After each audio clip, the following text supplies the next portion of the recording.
ఇంట్లో ఏ చిన్న అకేషన్ అయినా సేమియా పాయసం కంపల్సరీగా ఉండాల్సిందే మా ఇంట్లో అయితే. మరి మీరు కూడా అంతేనో కాదో ఖచ్చితంగా కామెంట్ చేయండి. మనకి తొందరగా అయిపోవాలన్నా ఏ చిన్న అకేషన్ వచ్చినా ముందు గుర్తొచ్చేది సేమియా పాయసమే కదండీ. స్వీట్ తినాలనిపించినప్పుడు అప్పటికప్పుడు ఇలా సేమియా పాయసం చేసుకున్న చాలా టేస్టీగా ఉంటుంది. ఒకసారి ఖచ్చితంగా ట్రై చేయండి. మీకు కూడా చాలా బాగా నచ్చుతుంది. ఈ సేమియా పాయసం కోసం నేను ఇక్కడ 1/2 లీటర్ వరకు పాలు తీసుకున్నాను. పాలని బాగా మరిగించుకోవాలండి. పాలు బాగా మరిగిపోయే లోపు ఇంకో వైపు అయితే సేమియాని కూడా గీలో వేసి ఫ్రై చేసుకున్నాను. డ్రై రోస్ట్ కూడా చేసుకోవచ్చు. సేమియా కూడా కొద్దిగా కలర్ మారేంత వరకు ఫ్రై చేసుకోండి.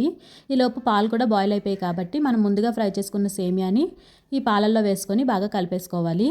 సేమియా వేసిన తర్వాత ఒక 2-3 సార్లు బాగా కలుపుకోండి. లేదంటే ముద్దల్లాగా అయిపోతుందన్నమాట. కలుపుకుంటూ ఉండాలి. ఇది కొద్దిగా ఉడకడం స్టార్ట్ అవుతుంది కదా, అప్పుడు ఇలాచీ పౌడర్ని అలాగే షుగర్ని యాడ్ చేసుకోండి. నేను ఇక్కడ మిల్క్ మేడ్ని యాడ్ చేసుకున్నాను. మీరు షుగర్ ఉంటే షుగర్ యాడ్ చేసుకోండి. లేదు మిల్క్ మేడ్ అయితే టేస్ట్ బాగుంటుందని అయితే యాడ్ చేసుకున్నా. మనం తీసుకున్న క్వాంటిటీకి ఎంత షుగర్ కావాలో అంత చూసుకొని యాడ్ చేసుకోండి. నేను ఇక్కడ కొద్దిగా మిల్క్ మేడ్ వేసుకొని బాగా కలిపేసుకున్నాను. మనం చేసుకునే ఏ స్వీట్లో అయినా సరే మిల్క్ మేడ్ యాడ్ చేసుకుంటే ఫ్లేవర్ ఇంకా బాగుంటుందండి.